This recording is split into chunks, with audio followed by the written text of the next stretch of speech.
Si vous saviez ce que votre mari a fait à votre fille, vous seriez dégoûté, dit le médecin à la mère. Quand la mère voit l'état de la jeune fille, elle appelle immédiatement le 911. Avant de commencer l'histoire, n'oubliez pas de laisser un like et de vous abonner à la chaîne pour voir plus d'histoires comme celle-ci. Les lumières fluorescentes de l'hôpital pour enfants de Boston jetaient leur lueur crue habituelle sur la salle de consultation tandis que la docteure Rachel Morgan examinait le dossier de sa prochaine patiente. La lumière matinale filtrant par les fenêtres ne parvenait guère à adoucir l'atmosphère clinique, bien qu'elle ait fait de son mieux au fil des ans pour rendre l'espace plus accueillant avec des œuvres d'art soigneusement choisies et des meubles confortables. Ses yeux se plissèrent alors qu'elle étudiait les longs antécédents médicaux qu'elle avait sous les yeux. Emma Harrison, 12 ans, lui avait été adressée par le service de pédiatrie de l'hôpital pour une évaluation psychiatrique. L'orientation en elle-même n'était pas inhabituelle, mais la liste des médicaments l'interpella. Elle avait déjà vu des cas complexes, mais cette combinaison de prescriptions semblait excessive pour une enfant de l'âge d'Emma. Un léger coup à la porte précéda l'entrée d'une jeune fille qui semblait flotter plutôt que marcher dans la pièce. Emma Harrison se déplaçait comme sous l'eau, ses mouvements appliqués et lents. Sa mère, Victoria Harrison, la suivait de près, son tailleur de créateur impeccable et sa présence autoritaire créant un contraste saisissant avec l'attitude éthérée de sa fille. « Bonjour Emma, Madame Harrison », dit la docteure Morgan en se levant de son bureau. « Je suis la docteure Morgan. Ravie de vous rencontrer toutes les deux. » Elle désigna les fauteuils confortables qu'elle avait disposés en petit demi-cercle, délibérément éloignés de l'installation plus intimidante du bureau. Emma s'enfonça dans l'un des fauteuils, ses cheveux blond miel tombant en avant pour masquer partiellement son visage. Victoria prit place à côté de sa fille, sa posture parfaite, son Blackberry déjà en main.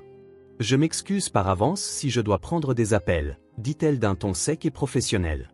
« Nous sommes au milieu d'une fusion majeure et je dirige l'équipe juridique. » La docteure Morgan hocha la tête, gardant une expression neutre tout en notant la dynamique qui se déroulait devant elle. « Bien sûr. Emma, comment vous sentez-vous aujourd'hui ?» La réponse de la jeune fille fut un murmure si faible qu'il était à peine audible. « Ça va. » Ses yeux, d'une nuance de vert saisissante, restaient fixés sur le tapis, son regard légèrement absent. « Emma a eu du mal à se concentrer à l'école », intervint Victoria, comblant le silence. Son père, le docteur Harrison, a géré son traitement médicamenteux, mais nous avons pensé qu'il pourrait être utile d'avoir un autre avis. Elle jeta un nouveau coup d'œil à son téléphone, bien qu'il n'ait pas vibré.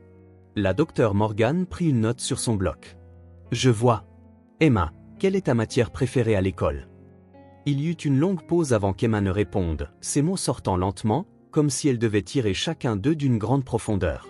« Avant, j'aimais l'art et la lecture. »« Avant », relança doucement la docteure Morgan. « Les médicaments l'aident à se concentrer sur des sujets plus importants, » intervint Victoria. Thomas B., le docteur Harrison, eût dit que le cours d'art devenait une distraction par rapport à ses matières principales. La docteure Morgan observa les doigts d'Emma tordre le tissu de sa jupe d'uniforme scolaire, ses jointures blanches de tension malgré son attitude autrement passive. « Emma, aimerais-tu dessiner pendant que nous parlons ? J'ai du matériel ici. » Elle tendit la main vers un tiroir contenant du matériel artistique qu'elle gardait pour les jeunes patients. Avant qu'Emma ne puisse répondre, le téléphone de Victoria vibra. « Je suis vraiment désolée, je dois prendre cet appel, » dit-elle en se levant rapidement. « Emma, ma chérie, je serai juste devant la porte. » Elle se dirigea vers la porte, parlant déjà à voix basse et urgente à quelqu'un au sujet de termes contractuels. Dans le silence soudain de la pièce, la docteure Morgan observa les épaules d'Emma se détendre légèrement, bien que ses mouvements restent léthargiques alors qu'elle acceptait le carnet de croquis et les crayons de couleur proposés. « Votre père est le docteur Tom Harrison de la clinique pédiatrique, n'est-ce pas ?» demanda la docteure Morgan d'un ton désinvolte, observant Emma commencer à dessiner avec une lenteur appliquée. Emma hocha la tête sans lever les yeux. « Il s'occupe de beaucoup d'enfants. Il sait ce qui est le mieux pour moi. » Les mots sonnaient comme une récitation, prononcée de cette même voix murmurante. La docteure Morgan jeta un nouveau coup d'œil à la liste de médicaments dans le dossier, son inquiétude s'intensifiant. La combinaison d'anxiolytiques, de stabilisateurs d'humeur et de traitements pour le trouble déficitaire de l'attention semblait calculée pour produire exactement cet effet, une enfant docile et soumise. « Qu'est-ce que tu dessines, Emma ?» demanda-t-elle en se penchant légèrement pour voir le papier. La main d'Emma se déplaçait par traits lents et délibérés sur la page. Un oiseau en cage. L'image qui prenait forme était étonnamment détaillée malgré ses mouvements lents. Un petit moineau derrière des barreaux ornés, ses ailes repliées contre son corps. La docteure Morgan sentit un frisson lui parcourir l'échine en regardant la jeune fille colorier méthodiquement les ombres de la cage. Est-ce que l'oiseau veut être dans la cage? La main d'Emma s'immobilisa un instant, le crayon de couleur planant au-dessus du papier. Quand elle parla, sa voix était à peine un souffle. Il est plus en sécurité dans la cage. C'est ce que dit papa. Le monde est trop dangereux pour les petits oiseaux. La porte s'ouvrit alors que Victoria revenait, rangeant son téléphone. Je suis vraiment désolé pour ça. Comment ça se passe ici? La docteure Morgan vit Emma retourner rapidement son carnet de croquis, cachant le dessin. Nous faisons juste connaissance, dit-elle, gardant un ton léger tout en prenant une autre note dans le dossier. Madame Harrison, j'aimerais programmer quelques séances supplémentaires avec Emma, si cela vous convient. Je pense qu'il serait utile pour nous de travailler ensemble régulièrement. Victoria consulta l'agenda de son téléphone. Bien sûr, tout ce que vous jugez préférable. Bien que je doive mentionner que Thomas gère habituellement tous les rendez-vous médicaux d'Emma. Il est très pointilleux sur la coordination de ses soins. Je comprends, dit prudemment la docteure Morgan.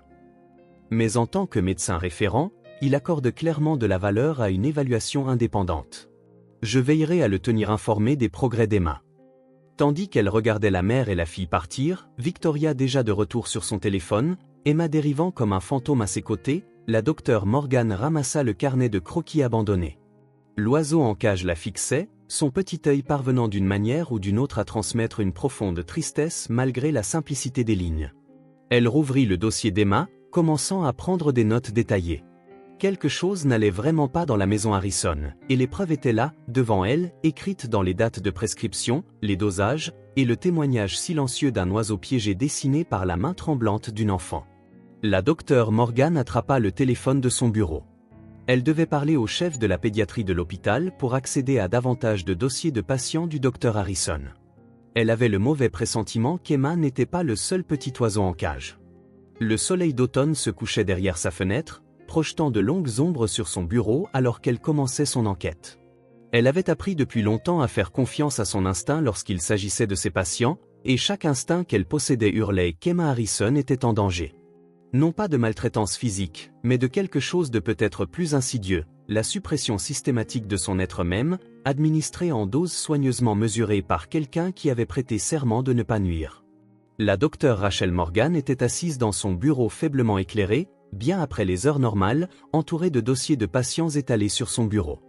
Le vent de fin octobre faisait vibrer les fenêtres de l'hôpital pour enfants de Boston alors qu'elle constituait méthodiquement son dossier.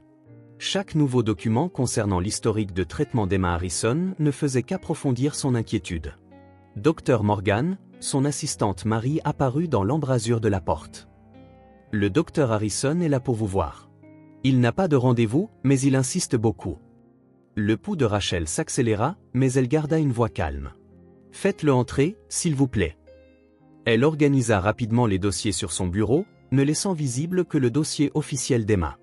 Le docteur Thomas Harrison entra avec l'assurance d'un homme habitué à commander le respect. Grand et distingué dans sa blouse blanche, des fils d'argent parsemant ses cheveux noirs, il projetait une aura d'autorité qui lui avait probablement bien servi tout au long de sa carrière. « Docteur Morgan », dit-il, son sourire n'atteignant pas tout à fait ses yeux. « Je pensais qu'il était temps que nous ayons une conversation au sujet de ma fille. » Bien sûr, Rachel désigna la chaise en face de son bureau. J'avais justement l'intention de vous contacter au sujet de certaines préoccupations concernant le traitement médicamenteux d'Emma. Harrison s'assit, ajustant sa blouse avec une précision étudiée. Oui, j'ai reçu votre demande pour son historique médical complet. Je dois dire que je l'ai trouvée plutôt excessive. Le plan de soins d'Emma a été soigneusement calibré sur plusieurs années.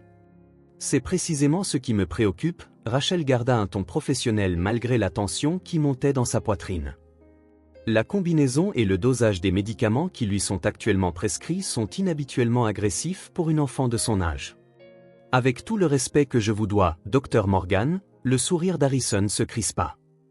Je pratique la médecine pédiatrique depuis 25 ans. Le cas d'Emma est complexe, nécessitant un équilibre délicat de traitement pour gérer ces diverses conditions. Et quelles seraient exactement ces conditions ? Demanda Rachel en ouvrant le dossier d'Emma. Parce que j'ai examiné ces diagnostics initiaux et j'ai du mal à trouver des preuves cliniques claires pour soutenir une médication aussi étendue. Un changement subtil apparut sur le visage d'Harrison, quelque chose de fugace et de froid qui fit instinctivement Rachel se redresser sur sa chaise. Je n'apprécie pas que mon jugement médical soit remis en question, surtout concernant ma propre fille. Il ne s'agit pas de remettre en question votre jugement, Dr Harrison, il s'agit de s'assurer qu'Emma reçoit des soins optimaux. Lors de nos séances, j'ai observé des effets significatifs de ralentissement cognitif qui pourraient interférer avec son développement. Harrison se pencha légèrement en avant. Ma fille était ingérable avant que nous commencions son protocole de traitement actuel. Volatile, perturbatrice, défiant constamment l'autorité. Les médicaments l'aident à fonctionner dans des limites appropriées. Elle a 12 ans, dit Rachel doucement. Un certain degré de défi à l'autorité est normal sur le plan développemental. Pas chez moi, la voix d'Harrison prit une certaine acuité. J'ai vu trop d'enfants détruits par une éducation permissive, Dr Morgan. Tout ce que je fais est pour la protection et le bien-être d'Emma. Rachel soutint son regard fermement. Y comprit lui prescrire 3 fois la dose recommandée d'anxiolytiques. Harrison se leva brusquement. Je pense que nous avons terminé ici. Je vais transférer ces soins psychiatriques à quelqu'un qui comprend mieux les cas pédiatriques complexes. Quelqu'un qui connaît sa place dans la hiérarchie médicale. C'est votre droit en tant que parent, reconnut Rachel, gardant une voix égale. Mais en tant que sa psychiatre actuelle, je suis obligé de documenter mes préoccupations concernant son traitement. Il se retourna à la porte, son expression maintenant complètement froide. Soyez très prudente, Dr Morgan. Votre carrière est encore devant vous. Il serait dommage de la faire dérailler en portant des allégations infondées contre un collègue respecté. Après son départ, Rachel resta assise dans l'obscurité grandissante de son bureau, ses mains tremblant légèrement alors qu'elle prenait des notes détaillées sur la conversation. La menace avait été claire, mais elle avait aussi confirmé ses pires soupçons. Le père d'Emma ne se contentait pas de la surmédicamenter, il utilisait systématiquement son autorité médicale pour la contrôler. Elle attrapa son téléphone et composa un numéro qu'elle gardait en réserve pour une telle situation. « Dr Winters, c'est Rachel Morgan. » « Oui, concernant le cas Harrison. J'ai besoin de votre aide pour accéder à certains dossiers restreints. Je pense avoir trouvé un schéma, mais j'ai besoin de plus de preuves. » Tandis qu'elle parlait avec le chef de l'éthique médicale de l'hôpital, Rachel jeta un coup d'œil au dessin d'Emma de l'oiseau en cage, qu'elle avait soigneusement conservé dans une pochette transparente. L'image semblait prendre un nouveau sens après sa confrontation avec Harrison.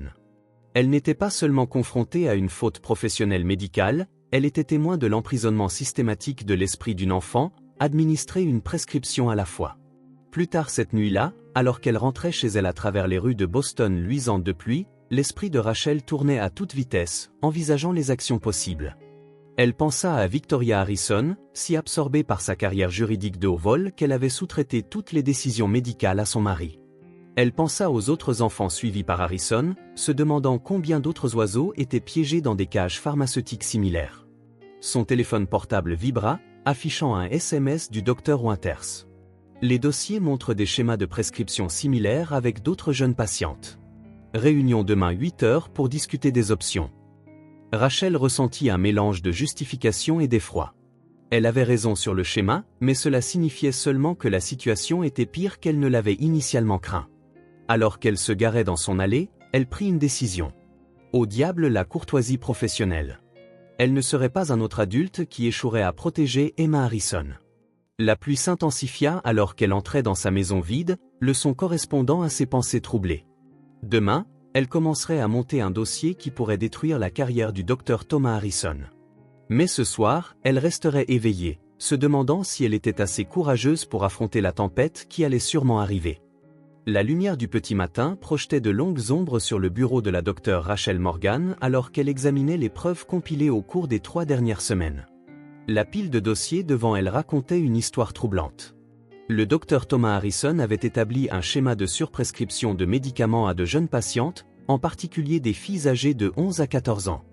L'écran d'ordinateur de la Dr Morgan affichait les derniers résultats sanguins d'Emma Harrison, obtenus par les voies appropriées mais révélant des pratiques inappropriées.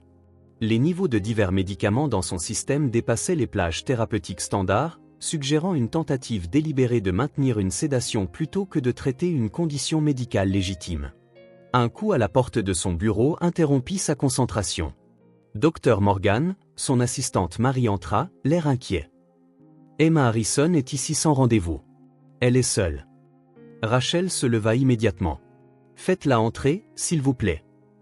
Emma entra dans le bureau avec la même qualité éthérée qu'auparavant, mais quelque chose était différent. Son uniforme scolaire était légèrement en désordre et ses mains tremblaient alors qu'elle serrait son sac à dos. « Emma, où est ta mère ?» demanda rapidement Rachel en fermant les dossiers sur son bureau. « Elle travaille. »« Elle travaille toujours ?» La voix d'Emma était à peine audible. « Papa est à une conférence à Chicago. J'ai pris un taxi pour venir ici. » Elle fouilla dans son sac à dos et en sortit un petit carnet, ses pages cornées et usées. « Je dois vous montrer quelque chose. » Rachel guida Emma vers les fauteuils confortables, loin du bureau. « Tu es venue ici seule? Est-ce que quelqu'un sait où tu es ?» Emma secoua la tête, ouvrant le carnet de ses mains tremblantes. « J'ai commencé à écrire des choses quand les médicaments s'estompent un peu, le matin, avant que papa me donne mes pilules. » Elle tendit le carnet. « Parfois, j'oublie des choses, mais l'écriture m'aide à me souvenir. » Rachel accepta le carnet, son calme professionnel masquant son alarme croissante. Les pages contenaient des entrées datées dans des états de cohérence variable. Certaines étaient claires et détaillées, d'autres se terminaient en gribouillis illisibles, mais ensemble, elles documentaient un schéma systématique de surmédication et de manipulation psychologique. « Papa dit que je suis malade, » continua Emma, sa voix plus forte maintenant. « Que je suis comme la sœur de maman qui a dû être internée. Mais j'ai trouvé de vieilles photos, des vidéos de quand j'étais plus jeune. Je n'ai pas toujours été comme ça. » Rachel sentit sa gorge se serrer en lisant une entrée de la semaine précédente. « Papa dit que les médicaments me protègent, m'empêchent de devenir dangereuse. Mais je me souviens avoir été heureuse une fois. Je me souviens avoir ri. Quand est-ce que rire est devenu dangereux? » Les implications éthiques étaient claires, mais les risques professionnels étaient tout aussi évidents. Une intervention directe violerait plusieurs protocoles, pourtant le carnet entre ses mains représentait un appel à l'aide qu'elle ne pouvait ignorer. « Emma, ce que tu me montres est très important, » dit prudemment Rachel. « Mais je dois te demander, es-tu sûr de vouloir partager ça avec moi? Ton père pourrait voir ça comme une trahison. » Les yeux verts d'Emma, plus clairs que Rachel ne les avait jamais vus, rencontrèrent les siens directement. « Je ne veux plus être un fantôme, » murmura-t-elle. « S'il vous plaît, aidez-moi à me souvenir comment être réel. » Rachel prit sa décision. Elle attrapa son téléphone et composa le numéro privé de Victoria Harrison, obtenu des semaines auparavant mais jamais utilisé. Il sonna 4 fois avant de basculer sur la messagerie vocale. « Madame Harrison, c'est la docteure Rachel Morgan. J'ai besoin de vous parler immédiatement concernant Emma. Elle est dans mon bureau et il y a des questions graves dont nous devons discuter. Veuillez m'appeler dès que possible. » Elle envoya ensuite un SMS, « Votre fille a besoin de vous. Urgence médicale. Veuillez venir à mon bureau immédiatement. » En quelques instants, son téléphone vibra avec une réponse, « Au tribunal. Suspension d'audience d'urgence dans 30 minutes. J'arrive. » Rachel se retourna vers Emma, qui s'était recroquevillée dans le fauteuil, sa force temporaire semblant s'évanouir. « Ta mère est en route. Voudrais-tu de l'eau ou peut-être aimerais-tu dessiner en attendant ?» Emma hocha la tête, acceptant le carnet de croquis que Rachel lui offrit. Alors qu'elle commençait à dessiner, ses mouvements étaient moins léthargiques que lors de leur première rencontre, les médicaments du matin n'avaient pas encore pris tout leur effet. Rachel profita du temps pour tout documenter, faisant des copies des entrées du carnet d'Emma et préparant les preuves médicales qu'elle avait rassemblées. Elle savait que d'ici 1 heure, elle mettrait probablement fin à sa carrière à l'hôpital pour enfants de Boston. Rompre le protocole pour contacter Victoria directement, accepter Emma sans le consentement parental, c'était des violations graves. Mais en regardant Emma dessiner, créant cette fois l'image d'un oiseau aux ailes déployées, elle sut qu'elle faisait le bon choix. Certains protocoles existaient pour être enfreints, surtout lorsqu'ils protégeaient les puissants aux dépens des vulnérables. Le soleil matinal poursuivait son ascension, illuminant le visage pâle d'Emma alors qu'elle travaillait sur son dessin. Rachel se prépara à la confrontation à venir, sachant que les prochaines heures changeraient plusieurs vies de manière irrévocable. La vérité, comme l'oiseau d'Emma, devait être libre, quel qu'en soit le coup. Dans le calme de son bureau, alors que l'horloge tournait vers l'arrivée de Victoria Harrison, la docteure Rachel Morgan promit silencieusement à la jeune fille devant elle qu'elle n'aurait plus jamais à affronter ses peurs seule. certaines promesses transcendaient les limites professionnelles et certaines vérités exigeaient d'être dites, peu importe avec quel soin elles avaient été mises en cage. Victoria Harrison fit irruption dans le bureau de la Dr Morgan précisément 37 minutes après avoir reçu le SMS, ses talons de palais de justice claquant sèchement contre le sol. Son attitude professionnelle vacilla momentanément à la vue d'Emma recroquevillée dans le fauteuil de consultation, carnet de croquis en main. « Qu'est-ce que c'est que cette histoire d'urgence médicale » exigea-t-elle, sa voix formée par les litiges remplissant la pièce. « Emma, pourquoi n'es-tu pas à l'école » La docteure Morgan se leva, rassemblant la documentation soigneusement préparée. « Madame Harrison, veuillez vous asseoir. Ce que je vais vous montrer nécessite toute votre attention. » Victoria jeta un coup d'œil à son téléphone, puis à sa fille, avant de prendre le siège proposé. « Faites vite, j'ai un juge qui attend. » « Votre fille est venue me voir ce matin parce qu'elle a besoin d'aide, » commença la docteure Morgan, étalant les dossiers médicaux. « J'ai découvert un schéma de surmédication systématique prescrit par votre mari. Voici les résultats actuels des analyses sanguines d'Emma, montrant des niveaux dangereusement élevés de plusieurs médicaments psychiatriques. » Les yeux de Victoria, entraînés par les litiges, parcoururent les documents. « Thomas est un pédiatre respecté. Il ne ferait pas. » « Maman », la voix d'Emma, bien que basse, coupa les protestations de sa mère. Elle tendit son carnet de ses mains tremblantes. « S'il te plaît, lis-le. » La docteure Morgan regarda Victoria accepter le carnet, sa façade professionnelle se fissurant alors qu'elle lisait les entrées désespérées de sa fille.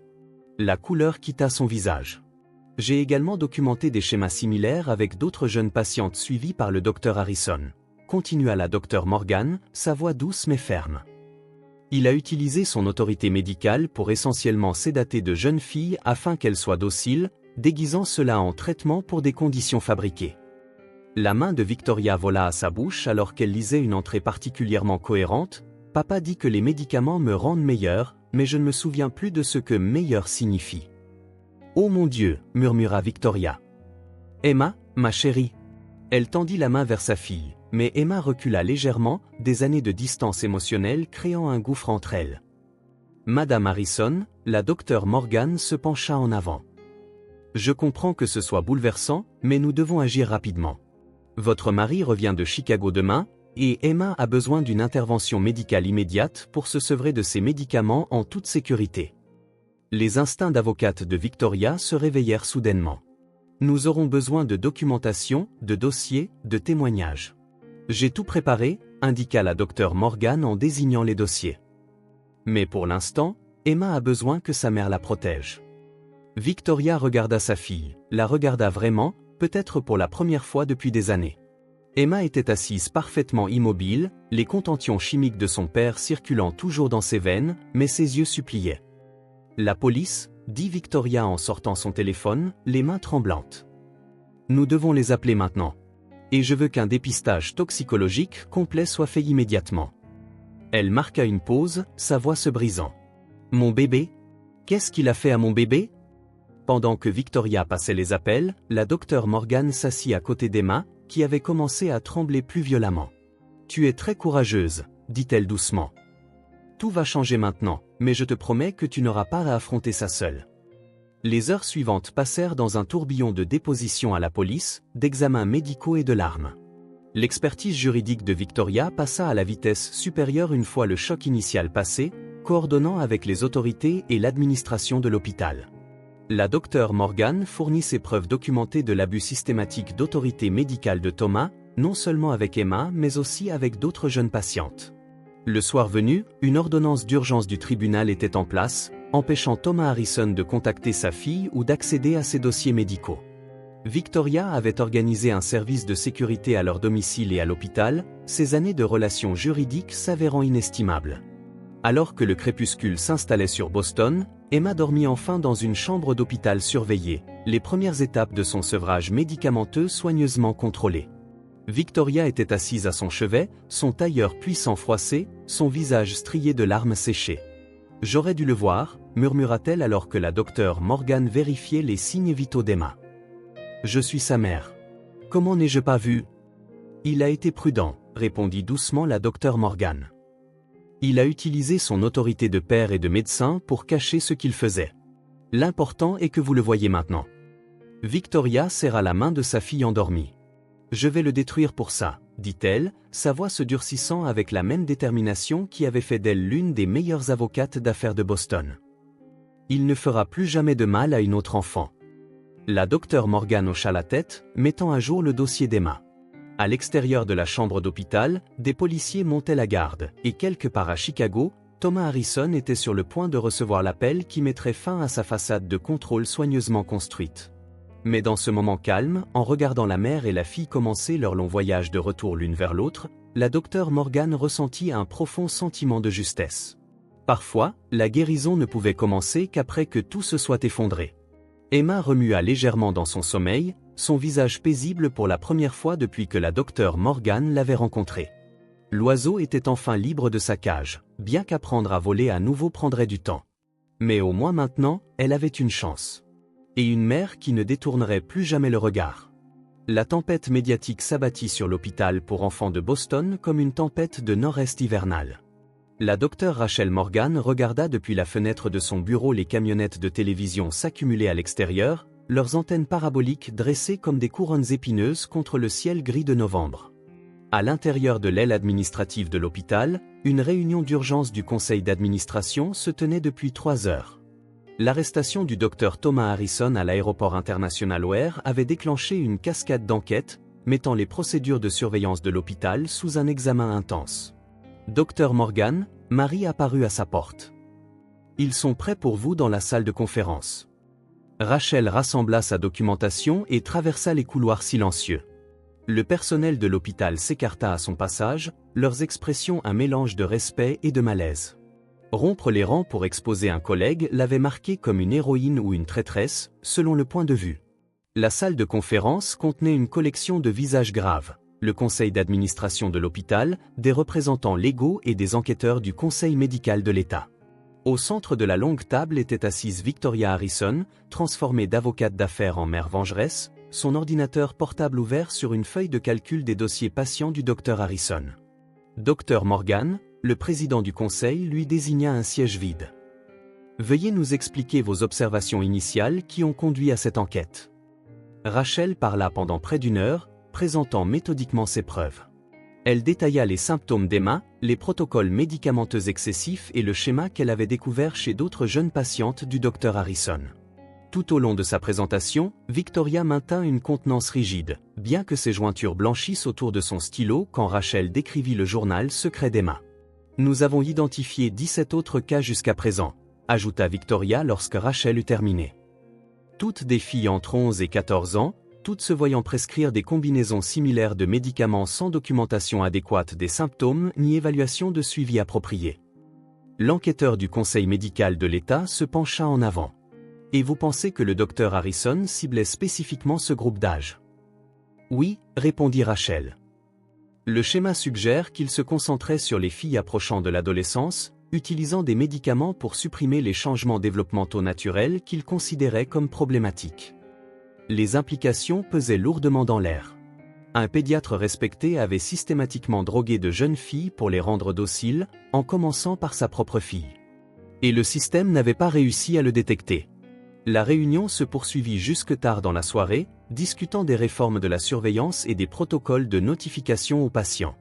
L'esprit de Rachel revenait sans cesse à Emma, maintenant à son 3e jour de sevrage médicamenteux soigneusement surveillé. Quand elle retourna enfin dans le service de psychiatrie pédiatrique, elle trouva Victoria devant la chambre d'Emma, parlant doucement avec un détective. À l'intérieur, Emma vivait sa première soirée lucide depuis des années, bien que les symptômes physiques du sevrage la laissent pâle et tremblante. « Les médias demandent des interviews », dit Victoria alors que Rachel vérifiait les signes vitaux d'Emma. « Ils veulent son histoire. Notre histoire. » « Elle n'est pas prête, » répondit fermement Rachel. Emma a besoin de temps pour retrouver sa propre voix avant de pouvoir la partager avec le monde. Victoria hocha la tête, regardant sa fille à travers la fenêtre. Emma essayait de lire vraiment, pas seulement de fixer les pages d'un regard vide, bien que ses mains tremblent encore trop pour tenir le livre stable. « Nous avons reçu des appels d'autres parents, » dit doucement Victoria. Ils commencent à reconnaître les signes chez leur propre fille. Ça va empirer avant de s'améliorer. Rachel mit à jour le dossier d'Emma, notant la réduction progressive des symptômes de sevrage. Comment tenez-vous le coup? La façade professionnelle de Victoria se fissura légèrement.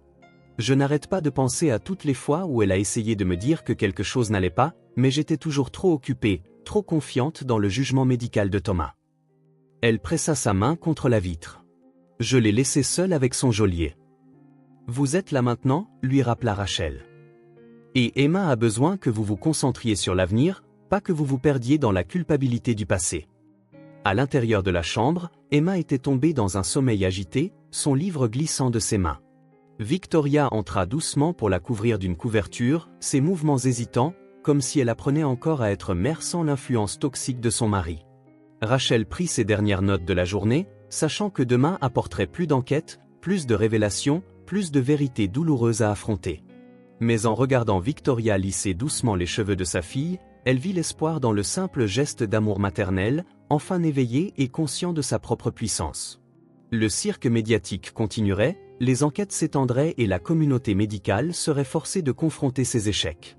Mais dans cette chambre d'hôpital calme, le vrai travail de guérison avait déjà commencé. Une page tremblante, une douce caresse, un moment lucide à la fois.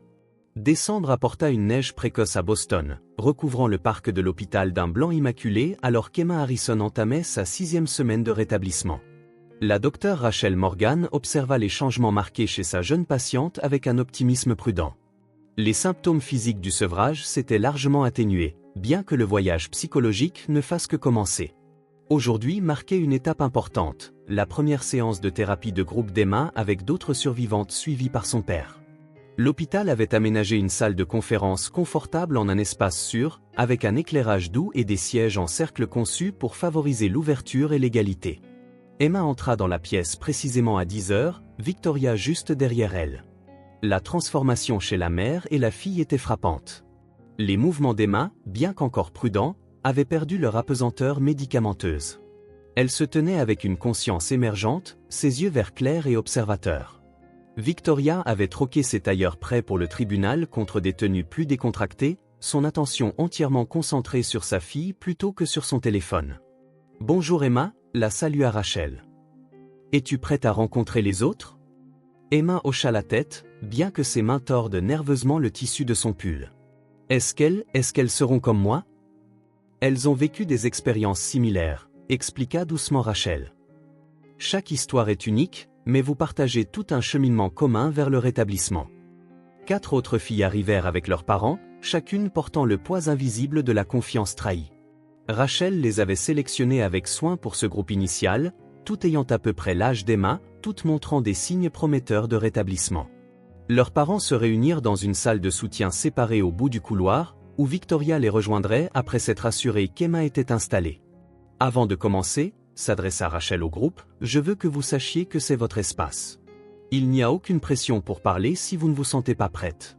Parfois, écouter est tout aussi important que partager. » Les filles s'assirent d'abord dans un silence prudent, s'étudiant mutuellement avec la lassitude de celles habituées à voir leur perception mise en doute. Rachel les guida à travers de simples exercices de présentation, observant leur posture rigide se détendre progressivement. Ce fut Lily, la plus jeune, qui brisa la glace. « Est-ce que ton père te disait aussi que tu étais dangereuse ?» La question resta en suspens un instant avant qu'Emma ne parle, sa voix gagnant en force à chaque mot. « Il disait que j'avais trop d'émotions, qu'elle me ferait du mal s'il ne les contrôlait pas. » Un courant de reconnaissance parcourut le groupe. Une par une, des histoires similaires émergèrent, des émotions qualifiées de symptômes, des changements naturels de l'adolescence traités comme une pathologie, une vitalité enfantine émoussée par une contention chimique calculée. « J'ai retrouvé mes vieilles vidéos de récital de danse, » partagea Madison, ses cheveux noirs tombant en avant alors qu'elle parlait. « J'adorais me produire sur scène, mais ensuite les médicaments me donnaient trop le vertige pour danser. » La réponse d'Emma vint avec une clarté inattendue. « Il nous a enlevé nos couleurs.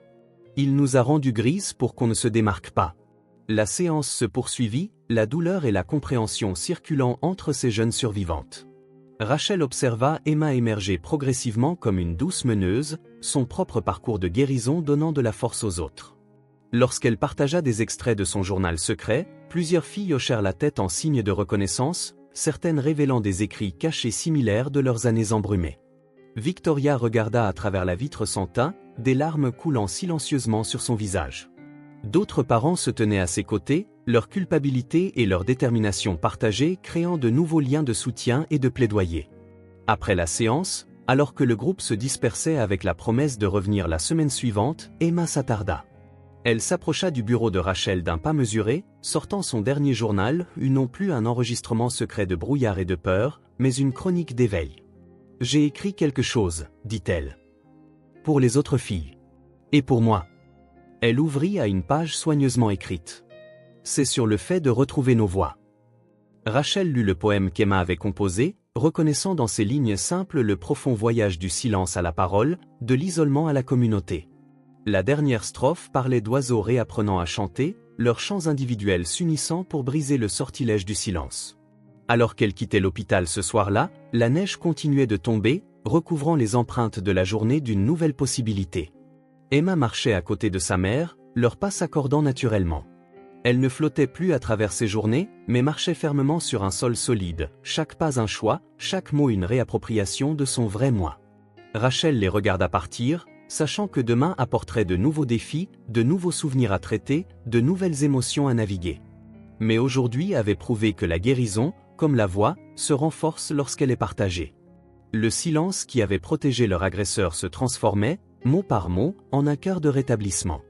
Le palais de justice du comté de Suffolk se dressait, austère, contre le ciel de janvier alors que Victoria Harrison montait les marches, Emma à ses côtés.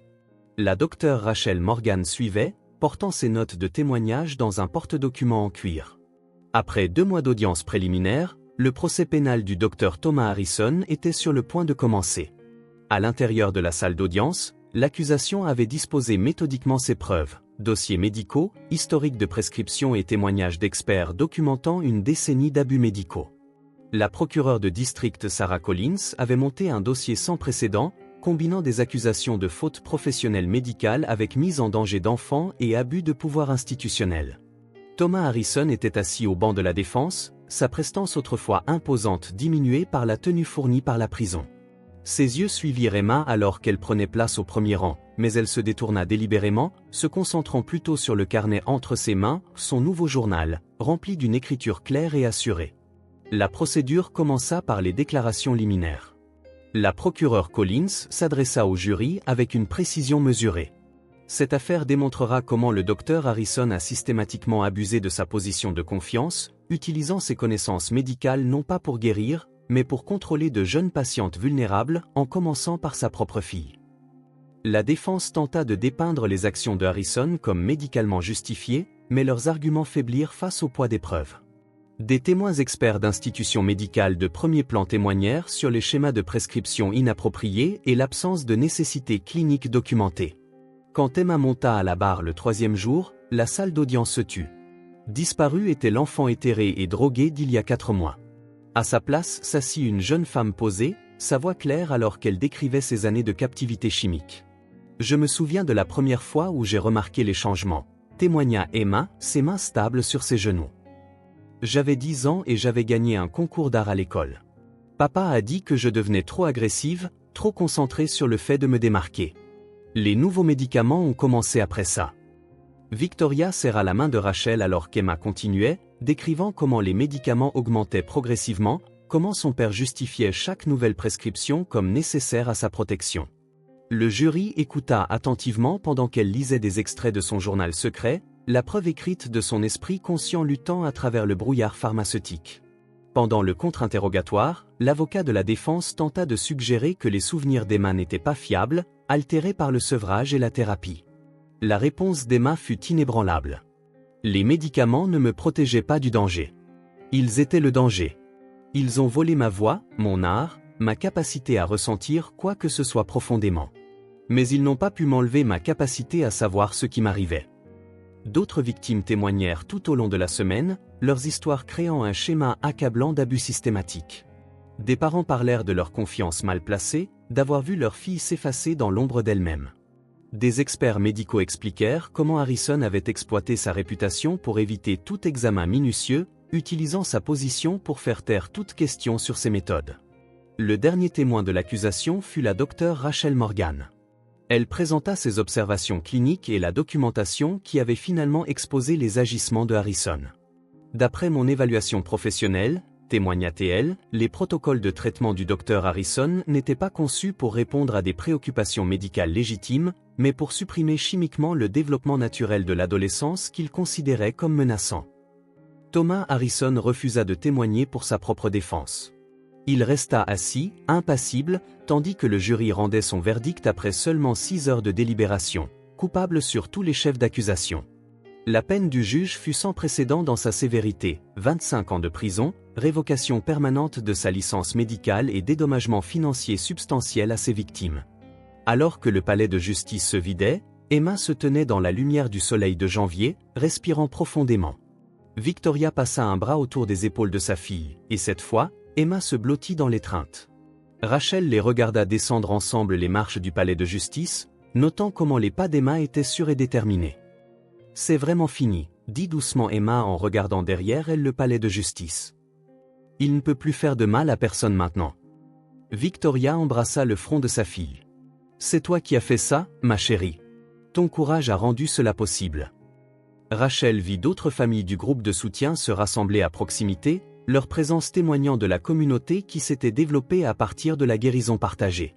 La conclusion du procès marquait plus qu'une simple justice légale, elle représentait le triomphe de la vérité sur l'autorité, une vulnérabilité transformée en force.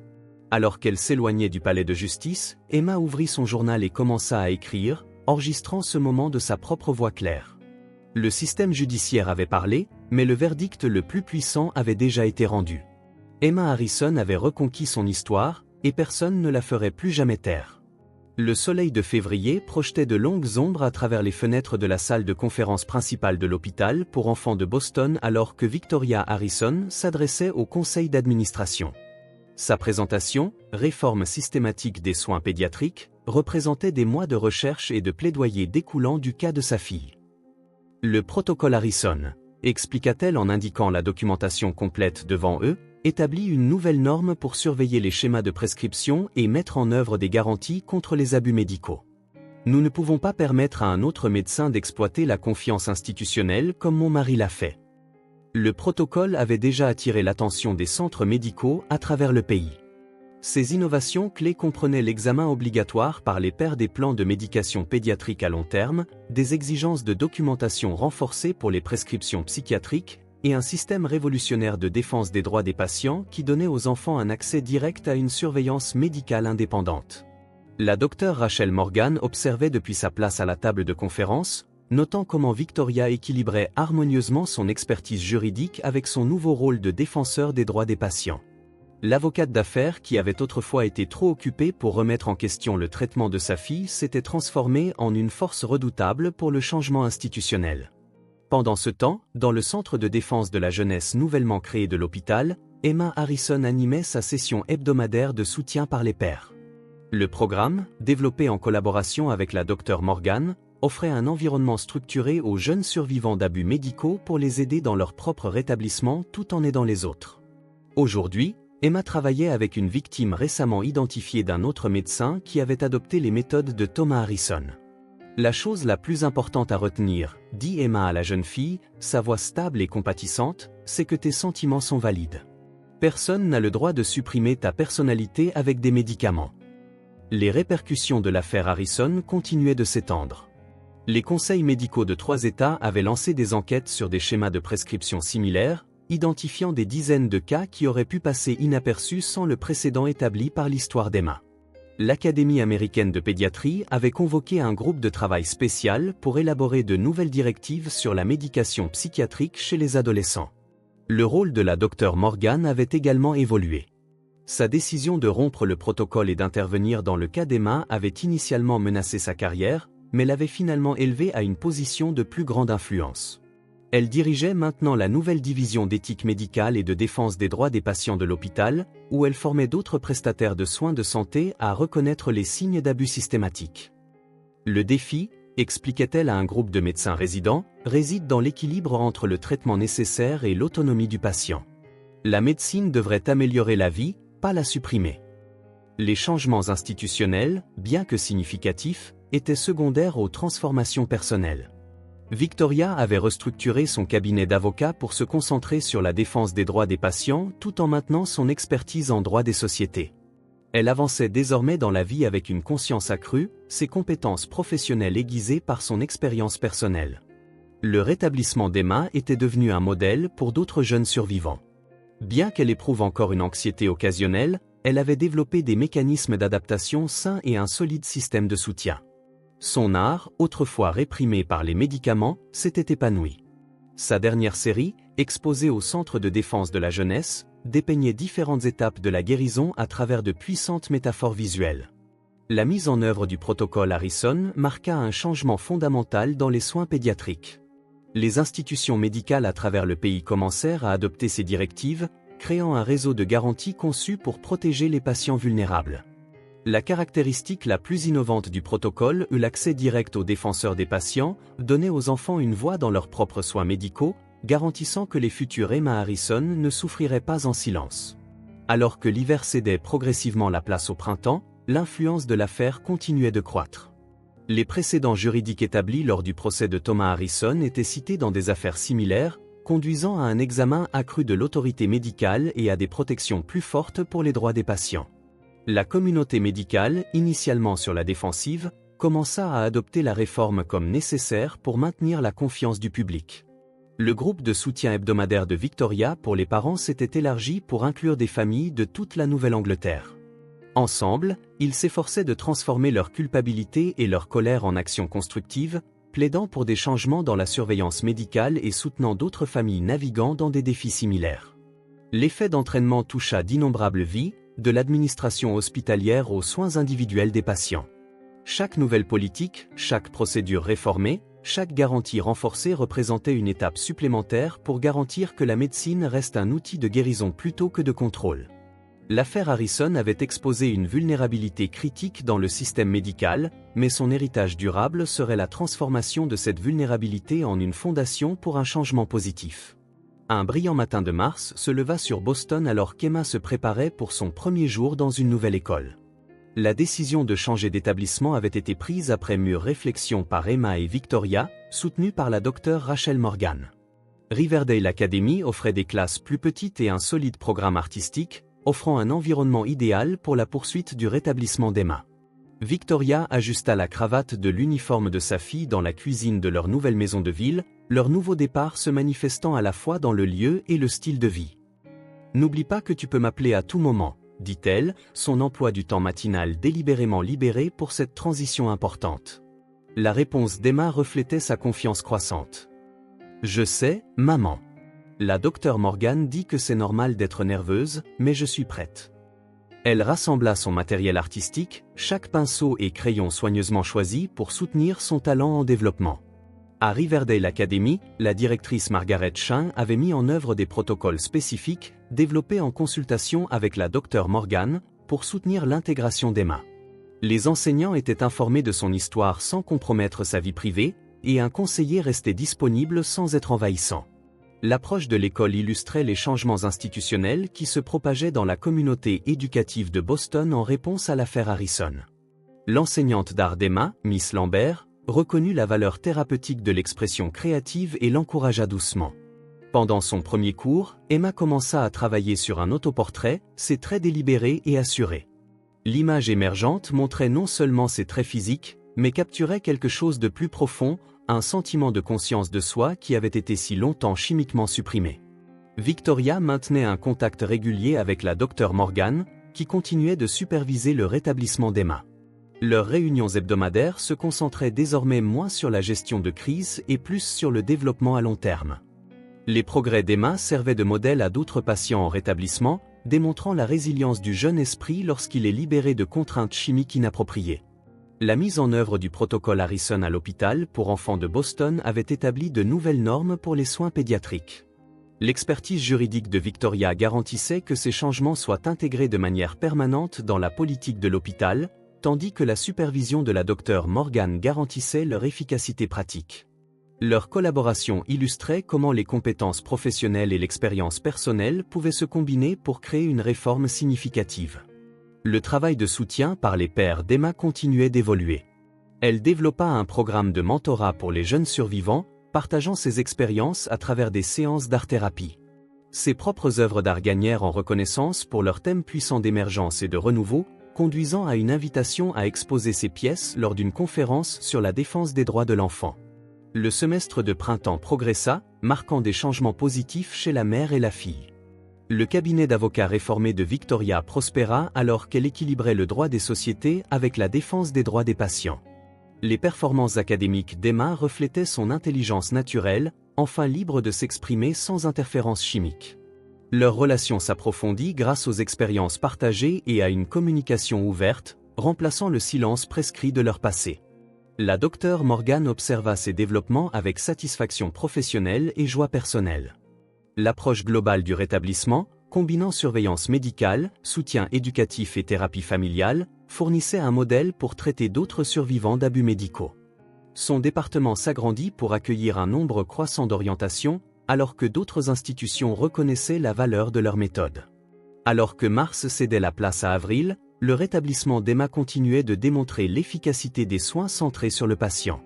Son histoire de succès, documentée à travers les dossiers médicaux et l'expression artistique, offrait de l'espoir à d'autres familles commençant leur propre parcours de guérison. Les schémas de rétablissement, une fois établis, créaient un cadre pour un changement positif durable. La transformation s'étendit au-delà de la guérison individuelle à la réforme institutionnelle, prouvant que les abus systématiques pouvaient être non seulement exposés, mais aussi prévenus grâce à une surveillance vigilante et à un plaidoyer renforcé. Le parcours d'Emma, de victime silencieuse à survivante confiante, illustrait l'impact profond de donner aux enfants une voix dans leurs propres soins médicaux.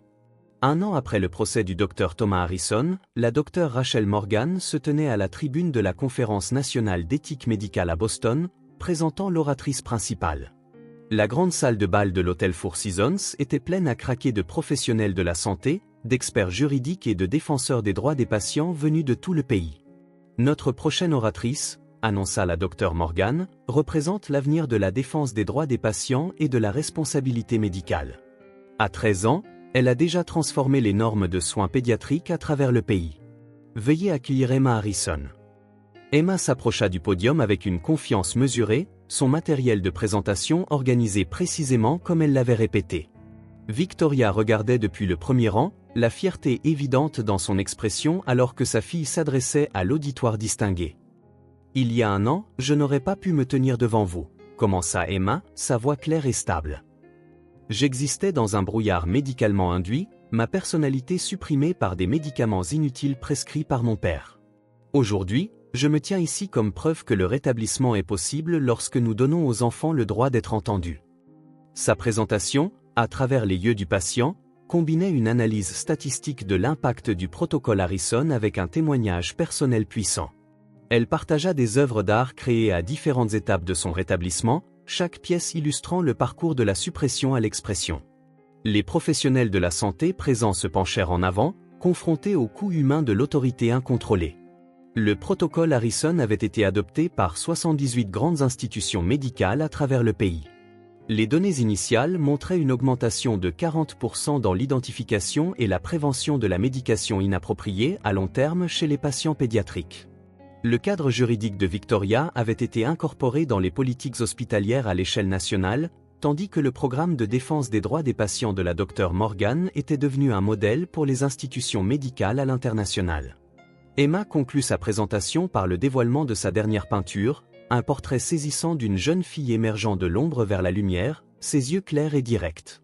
L'image capturait à la fois le triomphe personnel et l'espoir universel, servant de puissant rappel du véritable objectif de la médecine, guérir, non contrôler.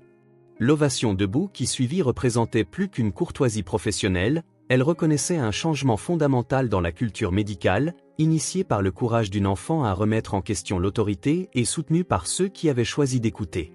Après la conférence, Emma, Victoria et la Dr Morgan se réunirent dans le jardin de l'hôtel. La soirée de printemps était douce, des fleurs de cerisier dérivant sur la brise alors qu'elle discutait de l'impact de la journée.